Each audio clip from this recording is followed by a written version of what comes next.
आज होता श्री गुरुचरित्र पारायणाचा दुसरा दिवस। कालच्या व्हिडिओमध्ये जसं तुम्हाला सांगितलं होतं, तर आजपासून पारायण लवकर सुरू होणार होतं, म्हणजे काल 8ला सुरू झालेलं होतं, तर आज 6ला सुरू होणार होतं। त्यामुळे लवकर तयार होऊन मला केंद्रामध्ये जायचं होतं, तर त्यासाठी मी सकाळी लवकर उठले होते आणि 6पर्यंत जेवढी कामं करता येतील तेवढी मी केली। सकाळी सकाळी फार काही कामं होत नाही, पण फक्त घर वगैरे झाडून घेतलं, पुसून घेतलं आणि सर्वात महत्त्वाचं म्हणजे देवपूजा करून घेतली आणि त्यानंतर तयार होऊन केंद्रामध्ये जायला निघाले। तर रस्त्याने खूप अंधार होता, तसं तर लवकर दिवस उजाडतो, पण 5:30 पावणे 6ला थोडा अंधारच असतो, पण तरी मी पावणे 6ला निघाले आणि बरोबर वेळेमध्ये आम्ही 6ला केंद्रामध्ये पोचलो। आणि गेल्यानंतर तिथे आपण स्वामींच्या 11 माळी करतो, तर त्या चालू होत्या, त्या केल्या। त्यानंतर पारायण झालं आणि 8 वाजताची आरती झाली आणि आरती झाल्यानंतर आम्ही प्रसाद वगैरे घेतला आणि त्यानंतर मग घरी यायला निघालो। आता पारायण संपल्यानंतर सगळ्यांना घाई असते ती घरी जाण्याची। त्या केंद्रात सप्ताह चालू आहे म्हटल्यानंतर खूप गर्दी असते, तर इथे बघा यागसाठी तयारी चालली होती आणि इथे सुद्धा इथे औदुंबराला प्रदक्षिणा मारणंसुद्धा चालू होत्या आणि त्यानंतर 8च्या आरतीनंतर इथे प्रसाद वाटपाची तयारीसुद्धा चालू होती।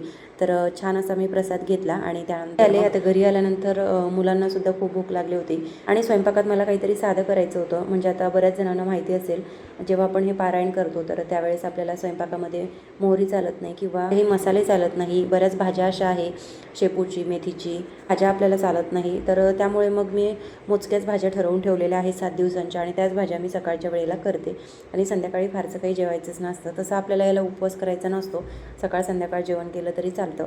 तर छान असे मी आज गंगाफळाच्या भाजीचे धपाटे करणार होते, तर भाजी वगैरे छान करून घेतली आणि त्यानंतर भाजीमध्ये थोडं गव्हाचं पीठ टाकलं। आता याऐवजी मी बेसन पीठ आणि आणखीन 1-2 पीठ टाकते, पण सध्या एकच धान्याचं आपल्याला सेवन करायचं असतं, त्यामुळे मग फक्त गव्हाच्या पिठाची पोळीच मी रोज बनवते।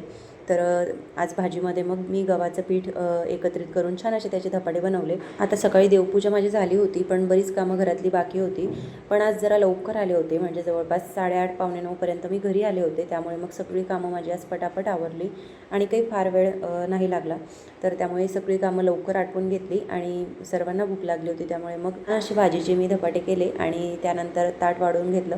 सगळ्यात आधी देवांना नैवेद्य दाखवला आणि मग तो मुलांना खायला दिला।